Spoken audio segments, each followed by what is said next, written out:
तो हेलो बच्चों, good evening, शुभ संध्या। कैसे हो? मैं उम्मीद करता हूँ कि आप बहुत ही मस्त होंगे, स्वस्थ होंगे और सभी लोग अपनी पढ़ाई में व्यस्त होंगे। देखिए, हम लोग पिछले वीडियो में अब तक हम लोग पढ़ चुके थे दर्पण किसे कहते हैं और दर्पण संबंधी कुछ परिभाषाएं थी जिनमें हम लोग समतल दर्पण और गोली दर्पण, ये दोनों को हम लोग पढ़ चुके थे।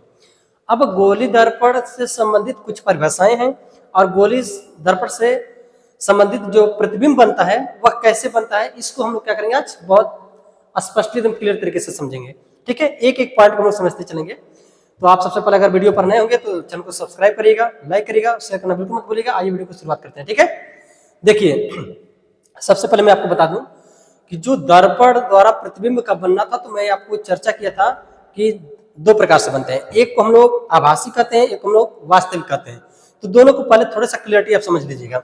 एक चीज समझिएगा, देखें, पहले चीज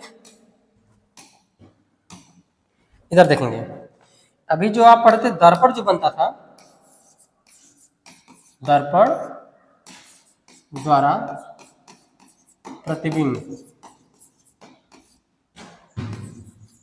का बनना, चाहे कोई भी दर्पण हो, गोली दर्पण हो, समतल दर्पण हो, एनीथिंग, कोई भी दर्पण हो, तो प्रतिबिंब दो प्रकार के बनते थे। पहले को हम लोग कहते थे वास्तविक, क्या कहते थे?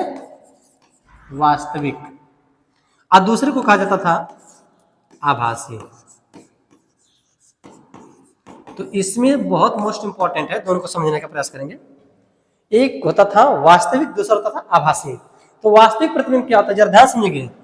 जब किसी दर्पण का, ध्यान समझिए, जैसे समतल ही दर्पण है, एक कौन सा दर्पण है? समतल दर्पण है। अब इस पर कोई व्यक्ति यहाँ पे खड़ा है, ध्यान समझिएगा, व्यक्ति यहाँ पर खड़ा हुआ है। इस व्यक्ति का जब सीधा इस दर्पण पे, इस व्यक्ति का सीधा इस दर्पण पर प्रतिबिंब जो प्राप्त किया जाएगा, बिल्कुल स्पष्ट प्रतिबिंब प्राप्त किया जाएगा, इसे हम लोग बोलेंगे वास्तविक। जब किसी वस्तु का दर्पण पर सीधा प्रतिबिंब बनता है तो उसे हम लोग क्या कहते हैं? वास्तविक। ठीक है, ध्यान से समझिएगा। आभासी क्या होगा? अगर इसी का सेम टू सेम, इसी का टू कॉपी अगर बन जाए, ध्यान समझिएगा, यह, एक मिनट, ध्यान समझिएगा, यह स्पष्ट नहीं बनेगा। स्पष्ट न बनेगा मतलब क्या है कि यह मतलब इसी का टू कॉपी बनेगा। ठीक है, जो टू कॉपी बनेगा, यह जो आपका प्रतिबिंब बनेगा, इसे हम लोग बोलेंगे आभासी। इसमें क्या बोलेंगे? आभासी। जब वस्तु का रियल प्रतिबिंब ना बने, उसके आभासी का सीधा सा मतलब समझिए परीक्षाएं, क्या बोलेंगे? जो परीक्षाएं होती है वो क्या होता है? आभासी होता है। ठीक, जैसे मैं यहाँ पे खड़ा हूं और मेरा इधर डायग्राम बन रहा है, इधर फिगर बन रहा है, तो उसे हम क्या बोलेंगे? आभासी। और हम जो खड़े हैं और सीधा इसका अगर प्रतिबिंब बन रहा है तो वास्तविक। आई होप प्यारे बच्चों आप समझ गए वास्तविक और आभासी। आभासी का मतलब सीधा समझो परीक्षाएं, आप समझ गए, परीक्षाएं समझ जाएंगे तो आप आसानी से समझ सकते हैं कि कौन रियल होगा, कौन पर आभासी होगा। ठीक है, आइए अब शुरुआत करते हैं आपका गोली दर्पण द्वारा प्रतिबिंब का बनना। तो सबसे पहले मैं एक चीज आपसे कहूंगा कि गोली दर्पण प्रतिबिंब का बनने में आप एक चीज समझेंगे, हम लोग ये जानेंगे कि गोली दर्पण संबंधी कुछ परिभाषाएं होती हैं। तो सबसे पहले उसको समझ लेते हैं। देखिए ध्यान से, ये आपका है गोली दर्पण। कौन सा है? गोली दर्पण। और मैंने आपसे कहा था कि गोली दर्पण दो प्रकार के होते हैं। पहला जो था गोली दर्पण का, इसको हम लोग बोलते हैं अवतल दर्पण, उसको इंग्लिश में कहते हैं कॉनकेव, कॉनकेव मिरर। ठीक है, और दूसरा जो था इसे हम लोग कहते हैं उत्तल दर्पण, उत्तल दर्पण, इसको हम लोग कहते हैं कॉन्वेक्स मिरर।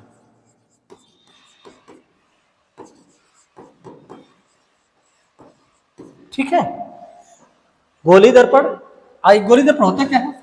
यह एक खोखले गोले का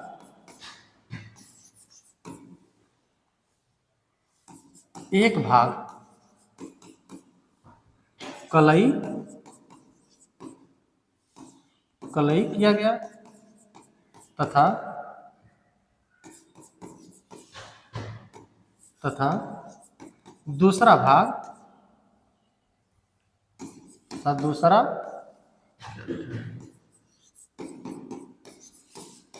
परावर्तक पृष्ठ हो। परावर्तक पृष्ठ हो। क्या बोला? गोली दर्पण क्या होता है? गोली दर्पण एक खोखले का वह भाग होता है जिसका एक भाग कलई किया गया हो तथा दूसरा भाग उसका क्या हो? परावर्तक पृष्ठ हो। क्या कहलाएगा? गोली दर्पण कहलाएगा। गोली दर्पण दो प्रकार के होते हैं। पहला कहलाएगा अवतल दर्पण, दूसरा कहलाएगा उत्तल दर्पण। अवतल दर्पण को हम लोग समझे थे, देखिए ध्यान से, मैंने कहा था कि देखो जब उभरे हुए भाग पे कलई रहे, ध्यान समझने की कोशिश करिएगा, जब उभरे हुए भाग पर कलई रहे, ऐसा दर्पण जिसका एक भाग उभरा हुआ हो और उभरे भाग पर जब कलई रहे तथा अंदर धंसा हुआ भाग, झुका हुआ भाग, यह परावर्तक तल हो, परावर्तक पृष्ठ हो, तो इसे हम लोग बोलेंगे क्या? अवतल दर्पण। ठीक है, इसको समझ लेते हैं। उत्तल दर्पण क्या होता है कि ऐसा पृष्ठ जिसका अंदर झुका हुआ भाग कलई हो, यानी अंदर ही वाला भाग कलई रहेगा। अंदर वाला भाग को अगर हम कलई कर देते हैं, ठीक है, तो ई क्या कराएगा? उत्तल दर्पण। उत्तल दर्पण दोनों भाग को बहुत ध्यान समझेगा। जब झुके हुए भाग की तरफ कलई हो, यानी धंसे हुए भाग में जब कलई हो और उभरा हुआ भाग परावर्तक पृष्ठ हो, तो उसे हम लोग बोलेंगे क्या? उसे हम लोग बोलेंगे क्या? उत्तल दर्पण। आज जब ये वाला भाग हो, यानी धंसा हुआ भाग परावर्तक पृष्ठ, उभरा हुआ भाग कलई किया गया हो, तो अवतल दर्पण। आई होप बच्चे समझ गए होंगे अच्छे से। अब हम लोग समझते हैं गोली दर्पण संबंधित, गोली दर्पण से संबंधित कुछ परिभाषाएं।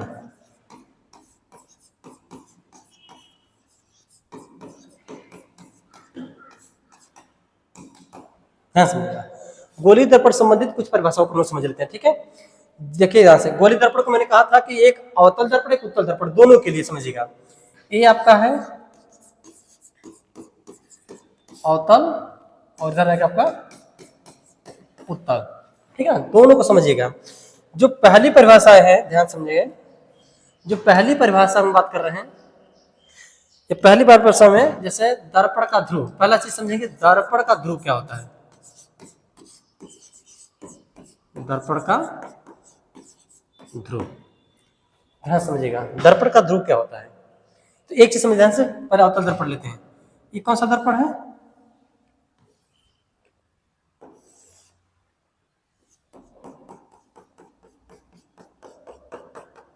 अवतल दर्पण हो गया, ठीक ना।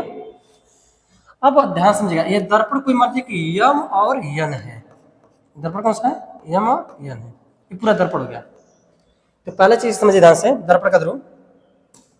देखिए, दर्पण का ध्रुव किसे कहेंगे कि गोली दर्पण, ध्यान समझिए, एक गोली दर्पण का मध्य बिंदु, इस गोली दर्पण का यहां से लेकर के यहां तक का मध्य बिंदु कहां आएगा? इधर कहीं आएगा। तो गोली दर्पण का मध्य बिंदु दर्पण का क्या कहलाता है? ध्रुव कहलाता है। इसे P से इंडिकेट करते हैं, ध्यान समझेंगे। गोली दर्पण का मध्य बिंदु क्या कहलाता है? ध्रुव कहलाता है, यानी दर्पण का ध्रुव कहलाता है। इसे P से, कैपिटल P से इंडिकेट करते हैं। ठीक है, इसमें समझ लेते हैं, सेम वही कंडीशन होगी इसमें। यह है, देखिए, इसमें भी दर्पण का मध्य बिंदु इधर ही कहीं होगा। इसमें दर्पण का मध्य बिंदु इधर कहीं होगा। इस बिंदु को हम लोग क्या बोलेंगे? ध्रुव बोलेंगे। इसे किससे इंडिकेट करते हैं? P से। आइए समझ आ गया? दूसरा समझ गए। जो दूसरी परिभाषा है, दूसरी समझ गए, हम लोग कहते हैं वक्रता केंद्र। वक्रता केंद्र, ध्यान समझिएगा।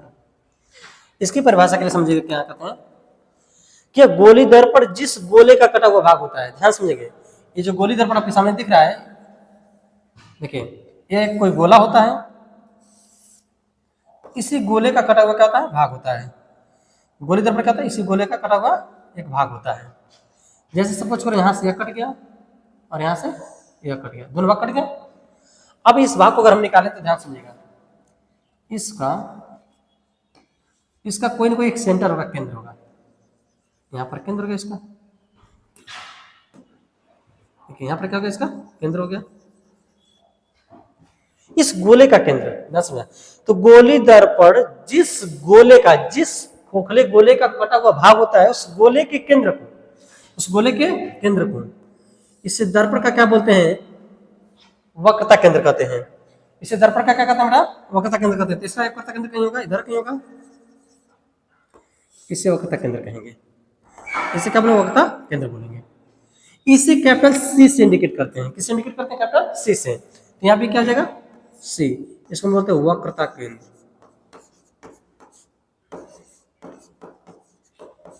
समझा क्या, गोली दर्पण जिस खोखले गोले का कटा हुआ भाग होता है, उस गोले के केंद्र को दर्पण का वक्रता केंद्र कहते हैं। ठीक है, समझा गया। अगला देखते हैं, जो तीसरी परिभाषा है उसको हम लोग क्या कहते हैं, वक्रता त्रिज्या। अब ध्यान समझिए, इसको वक्रता त्रिज्या किसे कहते हैं। अब एक चीज समझिए, ये वक्रता केंद्र, आप यहां समझिए, ये वक्रता केंद्र हो गया आपका, ठीक। आई क्या हो गया, ध्रुव हो गया। तो वक्रता केंद्र यानी सी, इसको सी से इंडिकेट किए थे। वक्रता केंद्र और ध्रुव के बीच की दूरी आपको दिख रही है, वक्रता केंद्र और ध्रुव के बीच की दूरी, इसे हम लोग क्या कहते हैं, वक्रता त्रिज्या। इसे स्मॉल आर से इंडिकेट करते हैं। फिर ध्यान से समझेंगे, वक्रता केंद्र तथा ध्रुव के बीच की दूरी, वक्रता केंद्र ध्रुव के बीच की दूरी यानी इसको, ये वक्रता केंद्र हो गया, इसके बीच की दूरी है जो है, इसे हम लोग क्या बोलेंगे,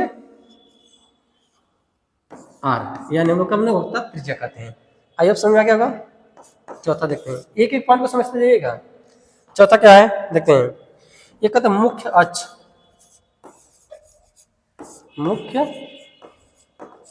समझते क्या है। अब ध्यान समझिए, इसमें चले आइए, ये आपको खोखला गोला एक दिख रहा है। अब ध्यान समझिए, ये जो आपका दर्पण आपके सामने है, इसको थोड़ा सा रिमूव करते हैं। देखिए, ये आपका एक दर्पण है, यह दर्पण है, तो इसको उड़ा देते हैं। चलो, इधर कली हो गया, ठीक है। यहाँ पे देखिए ध्यान से, ये कौन सा दर्पण है, उत्तल दर्पण है। अब यहाँ पर इसका ध्रुव है, ध्रुव को परिभाषित कर दिए, साथ साथ में इधर उसका वक्रता केंद्र है, इधर वक्रता केंद्र है। अब एक चीज देखिए ध्यान से,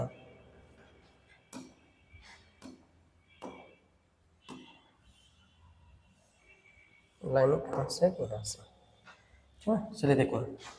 अब यहाँ से एक लाइन हम लेते हैं सीधे यहाँ तक, दिख रहा है, यानी क्या बोला है कि वक्रता केंद्र, इसको समझिए ध्यान से। तो इसको मैं बढ़ा दे रहा हूं, मिल गई, उधर भी बढ़ा दे रहा हूं,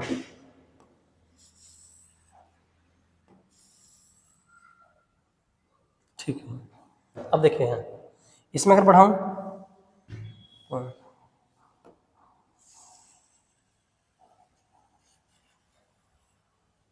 ठीक, इसमें क्या यह और इसमें क्या यह, ठीक। देखिए ध्यान से, वक्रता केंद्र और ध्रुव से होकर गुजरने वाली रेखा, किसी दर्पण के वक्रता केंद्र और ध्रुव से होकर गुजरने वाली रेखा, ये कहलाती है मुख्य अक्ष। क्या कहलाती है, मुख्य अक्ष। समझ क्या, वक्रता केंद्र और ध्रुव से होकर गुजरने वाली रेखा दर्पण का मुख्य अक्ष कहलाती है। ठीक है, अगला समझते हैं। देखिए, अगला है मुख्य फोकस, तो इसको ऊपर लेते हैं।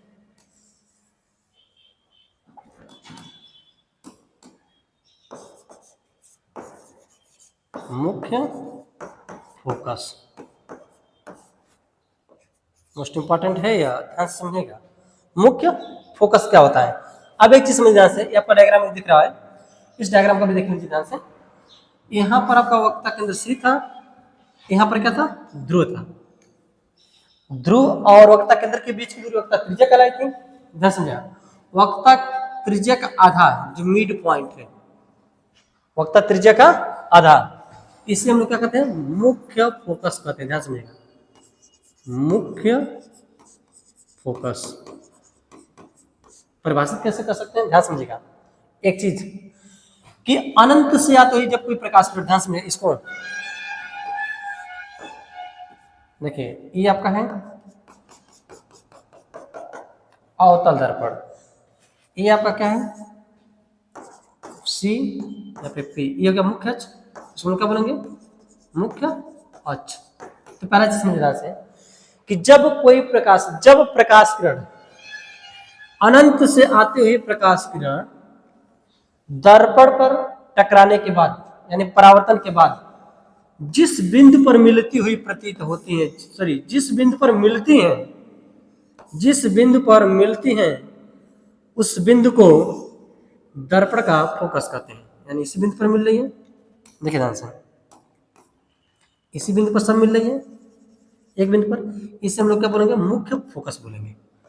इसे कैपिटल एफ से प्रदर्शित करते हैं। फिर एक बार समझिए ध्यान से कि अनंत से आते हुए या मुख्य अक्ष के समांतर आते हुए प्रकाश किरणें परावर्तन के पश्चात मुख्य अक्ष के जिस बिंदु पर मिलती हैं उसे दर्पण का मुख्य फोकस कहते हैं। फिर एक बार परिभाषित कर दे रहा हूं, ध्यान समझिएगा कि मुख्य अक्ष के समांतर, ये मुख्य अक्ष आपका है, ये पूरा क्या है, ये मुख्य अक्ष पूरा है, यहां पर देखेंगे ये मुख्य अक्ष पूरा है, ठीक है। अब मुख्य अक्ष के समांतर जितनी भी प्रकाश किरणें आएंगी ये तो टकरा कर किधर चली जाएंगी, इधर जाती प्रतीत होंगी, इधर से आएगी, इधर चली आएगी, इधर जाती हुई प्रतीत होगी। तो जिस बिंदु पर मिलती हैं इस बिंदु को हम लोग कहते हैं मुख्य फोकस। आई होप प्यारे बच्चों समझ आ गया होगा, किसी को दिक्कत। अगला एक चीज समझ लेते हैं, फोकस दूरी। छोटा पॉइंट समझते हैं क्या, फोकस दूरी, फोकस दूरी, इसे स्मॉल आर से प्रदर्शित करते हैं। ध्यान समझिएगा, इसे कैपिटल एफ से फोकस दूरी, फोकस दूरी को स्मॉल एफ से। अभी आप समझ ध्यान से, ये आपके समझ दिख रहा है, मुख्य फोकस पता चल गया, इसका मुख्य फोकस कहाँ होगा, कहीं इधर होगा, ये पी हो गया। ध्यान समझिए अब इसमें कि मुख्य फोकस तथा ध्रुव के बीच की दूरी, मुख्य फोकस तथा ध्रुव के बीच की दूरी दर्पण की फोकस दूरी कहलाती है।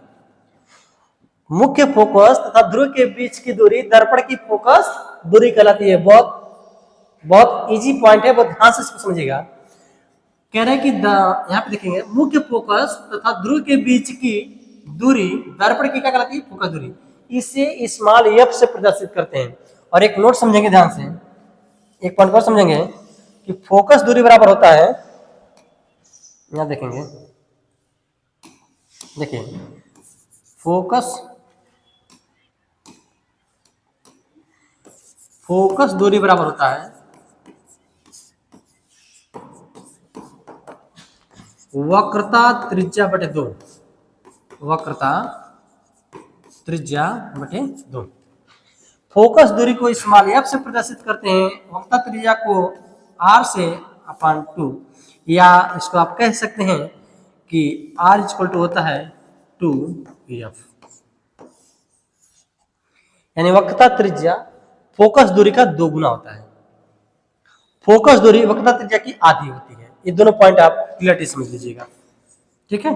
और यहां से आपके एग्जाम में 1 से 2 नंबर आपसे पूछ लिए जाते हैं, ठीक। ये वेरी मोस्ट इंपॉर्टेंट है। ऐसे न्यूमेरिकल से भी पूछे जाते हैं कि किसी की फोकस दूरी देगा तो वक्रता त्रिज्या पूछ लेगा, और वक्रता त्रिज्या देगा तो फोकस दूरी पूछ लेगा।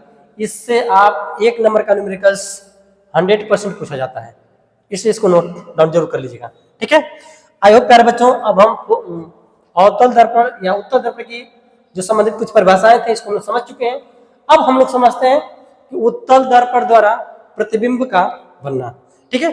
इसके लिए जस्ट मैं एक नेक्स्ट वीडियो आपके सामने लेकर के आ रहा हूं।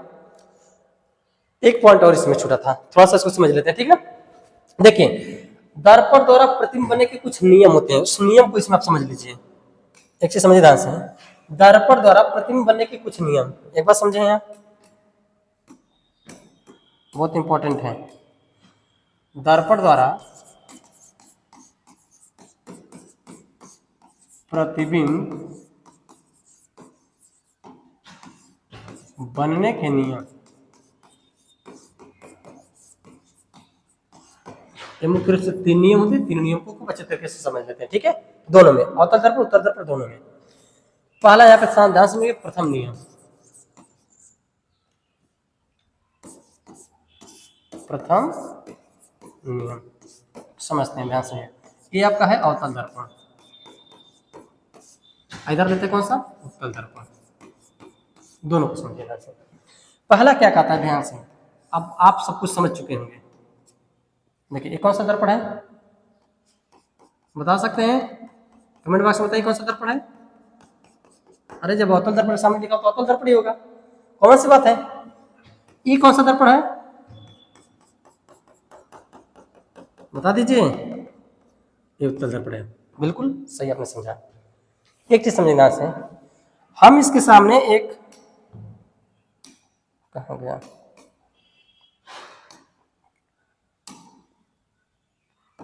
एक लाइन लिए थे, इस लाइन को यहां से पार कर दे रहा हूं, ध्यान समझिए। दोनों के लिए हो गया, यह आपका अवतल दर्पण के लिए हो गया, उत्तल दर्पण के लिए हो गया। इसको हम लोग क्या बोलेंगे, मुख्य अक्ष। क्या बोलेंगे इसको, मुख्य अक्ष। क्लियरिटी दिख रहा है ना, जरूर इसको बताइएगा। क्लियर दिख रहा है, बिल्कुल ठीक है। चलिए यहाँ समझते हैं। यहाँ से एक पॉइंट यहाँ पे था, यहाँ पर था क्या, वक्र था, केंद्र सी था। यहाँ पर क्या था, ध्रुव था। यहाँ पर भी क्या था, ध्रुव था। इसका वक्र केंद्र कहाँ था, सी इधर था, ठीक है। अब समझिए ध्यान से, ये बीच में बटेगा। अब देखिए पहला नियम क्या कहता है कि जब कोई प्रकाश किरण मुख्य अक्ष के समांतर चलती है, जब कोई प्रकाश किरण मुख्य अक्ष के समांतर चलती है तो परावर्तन के पश्चात फोकस से होकर गुजरती है। तो पहला चीज समझिए ध्यान से, ये कोई प्रकाश किरण गई, ये भी कोई प्रकाश किरण गई, ये कोई प्रकाश किरण गई, और ये भी कोई प्रकाश किरण गई, ठीक। अब परावर्तन इसका होगा, तो परावर्तन होगा कहाँ जाएगा, परावर्तन के पश्चात एक बिंदु से होकर आएगा। देखिए जब भी परावर्तन इसका होगा तो एक बिंदु से होकर जाएगा।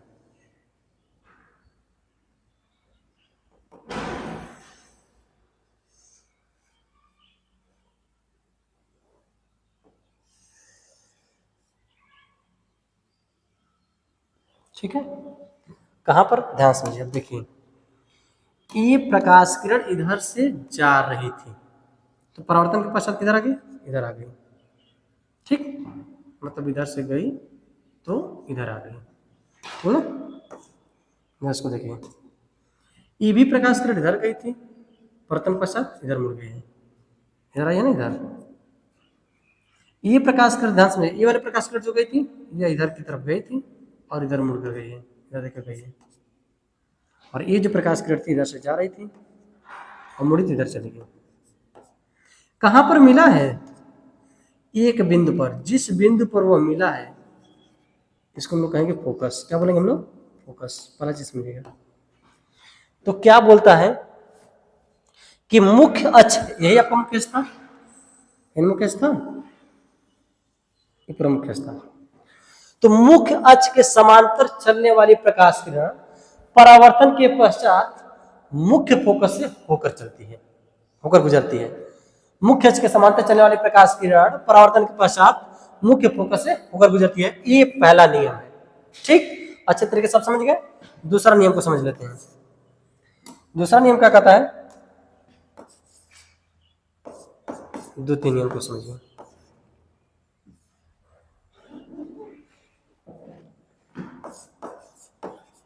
द्वितीय नियम, ठीक। आप समझिए ध्यान से। ये तो हो गया अवतल दर्पण। इसका क्या होगा, अगर मतलब इसकी डायग्राम बनाएंगे तो ये जाएगा तो इधर का फोकस इसका होगा, यहाँ से जाता हुआ प्रतीत होगा, ठीक। जैसे कोई प्रकाश किरण हम डालेंगे यहाँ पे, जैसे इधर जाएगा इधर ये जाता हुआ प्रतीत होगा ऐसे, बाकी इधर वापस हो जाएगा, ठीक ना। तो फोकस होकर गुजरा था, ठीक। दूसरा नियम क्या कहता है, ध्यान समझिएगा। अगर कोई प्रकाश किरण मुख्य फोकस से होकर गुजरता है, इस डायग्राम को इसमें देखिए,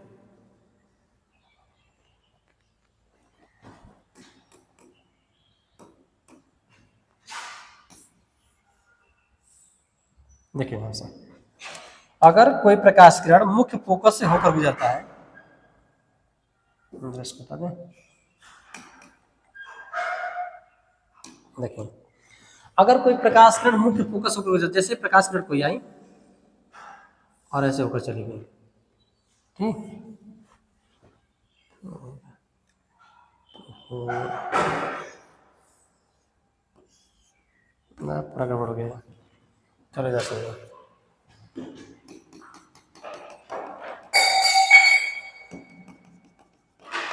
ठीक है, समझिए यहाँ पर क्या था, जैसे कोई प्रकाश किरण गई और यहाँ तक गई, तो इधर जाके प्रतीत हो रही है, ऐसे कोई प्रकाश किरण चली गई और इधर जाते हुए प्रतीत हो रही है, ठीक है। तो जिस बिंदु पर ये मिल रहे हैं, अब ये क्या होगा, ध्यान समझिएगा, ये परावर्तन होगा, तो परावर्तन पश्चात तुरंत इधर आ जाएगा, हम इधर आ जाएगा, इधर से गई थी इधर हो गया, ये इधर से आ जाएगा तो ये इधर मुड़ जाएगा, तो इधर से आई थी इधर मुड़ गई, ठीक। क्या हुआ क्या कि जब कोई प्रकाश किरण मुख्य अक्ष पर फोकस बिंदु से होकर गुजरती है तो परावर्तन के पश्चात मुख्य अक्ष के समांतर हो जाती है, जितने भी प्रकाश किरण डालेंगे आप जाएगा और मुख्य अक्ष के समांतर हो जाएगा, ठीक है। अगला नेक्स्ट हम इसको समझ लेते हैं, तीसरे नियम को समझते हैं। आइए प्यारे बच्चों बताइए, दूसरा नियम समझ में आया कि नहीं आया, नहीं समझते एक बार विशेष ध्यान रखिएगा कि जब कोई प्रकाश किरण फोकस से होकर गुजरेगी तो परावर्तन के पश्चात मुख्य अक्ष के समांतर हो जाएगी, बस ये नियम है, जितने भी प्रकाश किरण इधर जाएगी मुख्य से परावर्तन के पश्चात हो जाएगी, मुख्य से समांतर हो जाएगी, जस्ट इसी का अपोजिट है, कोई दिक्कत है नहीं। अगले पॉइंट को समझिए, तीसरा नियम क्या कहता है, तृतीय नियम क्या कहता है, ये कहता है कि जब कोई प्रकाश किरण वक्रता केंद्र से होकर गुजरता है, ध्यान समझिएगा, अब इसको हटाते नहीं जा रहा था, अब समझिए कि यह कोई प्रकाश किरण जा रही है और इधर जाते हुए प्रतीत हो रही है, इधर ये कोई प्रकाश किरण इधर से डाली गई है, इधर जाती हुई प्रतीत हो रही है, ठीक है, इधर से गई तो परावर्तन के पश्चात यह उसी मार्ग पे वापस हो जाती है, जिस मार्ग से जाती है यह उसी मार्ग में क्या जाती है, वापस हो जाती है। यानी एक बात समझिएगा कि वक्रता केंद्र से होकर गुजरने वाली प्रकाश किरण, वक्रता केंद्र से होकर गुजरने वाली प्रकाश किरण परावर्तन के पश्चात उसी मार्ग से वापस हो जाती है। अब समझा क्या, अगर इसमें कोई वक्रता केंद्र से होकर डालेंगे, यानी प्रकाश किरण, ध्यान समझेंगे, अगर प्रकाश किरण वक्रता केंद्र से होकर के कोई चीज अगर डालेंगे तो इधर से जाएगा और उसी रास्ते से वापस हो जाएगा, इधर से कोई डालेंगे प्रकाश किरण तो इधर से जाएगा और उसी रास्ते में क्या जाएगा, वापस हो जाएगा। आई होप ये तीनों नियम आपको समझ में आ गया, नहीं आ गया, तीनों नियम समझ आ गया, तो मिलते हैं नेक्स्ट वीडियो में। आप अगर इस चैनल पे नए हैं तो सबसे पहले क्या करें, वीडियो को लाइक करेंगे, शेयर करेंगे, सब्सक्राइब करना बिल्कुल ना भूलें। मिलते हैं नेक्स्ट वीडियो में, तब तक के लिए थैंक यू, सब बेस्ट ऑफ लक।